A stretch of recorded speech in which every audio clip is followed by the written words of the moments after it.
Your father has authorized lethal force, he says, if necessary. Does that concern you? I don't believe that that's what he said, but his primary role as commander-in-chief is obviously to protect the nation's borders. He has to protect our country's security. But lethal force in this case would, that is not, I think, something that anyone's talking about. That was Ivanka trying to whitewash her father's comments about the use of lethal force at the border. But here's what he actually said on Thanksgiving Day. If they have to, they're going to use lethal force. I've given the okay. Yeah, if they have to, I hope they don't have to. But, you know, you're dealing with a minimum of 500 serious criminals.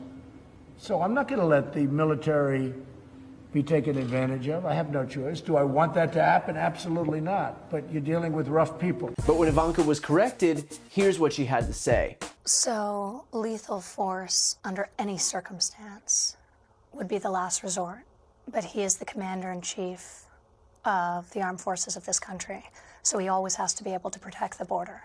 He's not talking about innocence.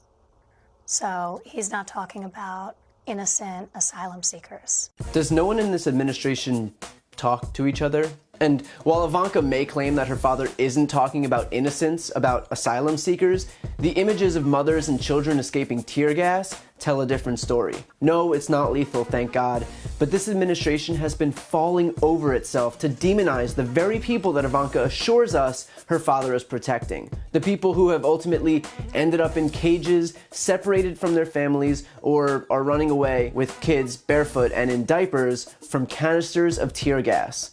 The people who Trump called invaders and rapists and drug dealers and dangerous, tough people. And now conservatives are cheering on the fact that the US is gassing people, asylum seekers, on the southern border. But, of course, the interview continued to go south for Ivanka. It has come to light that early in the administration, you used your private email for White House business. Your father had taken Hillary Clinton to task for this. So how did you wind up in a similar situation? Well, there really is no equivalency. All of my emails that relate to any form of government work, which was mainly scheduling and logistics and managing the fact that I have a home life and a work life, are all part of the public record. They're all stored on the White House system. So everything has been preserved, everything's been archived. There just is no equivalency between the two things. But people see it as the same. People who want to see it as the same see it as the same. But the fact is that we all have private emails and personal emails to coordinate with our family. We all receive content to those emails, and there's no prohibition from using private email as long as it's archived and as long as there's nothing in it that's classified. But your father hammered Hillary Clinton on this, said that it was criminal, she should be locked up. Hillary Clinton is guilty. She knows it. The FBI knows it. The people know it. In my case, all of my emails are on the White House server. There's no intent to circumvent.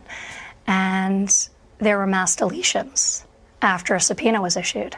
My emails have not been deleted, nor was there anything of substance, nothing confidential that was within them. So there's no connection between the two things. So the idea of lock her up doesn't apply to you? No. Here, Ivanka desperately parrots her father's talking point that there's absolutely no equivalency between her use of private email and Hillary Clinton's use of private email. Now, were the two situations exactly the same? No. But by Trump's standards, dictating that the mere fact that using a personal email address is a massive national security risk for which someone should be locked up, well, then Ivanka should be on her way to prison. What this revelation did, in effect, was prove that the whole Hillary email debacle was not so much a national security crisis as it was complete BS. But then that seems to be a common theme with this administration.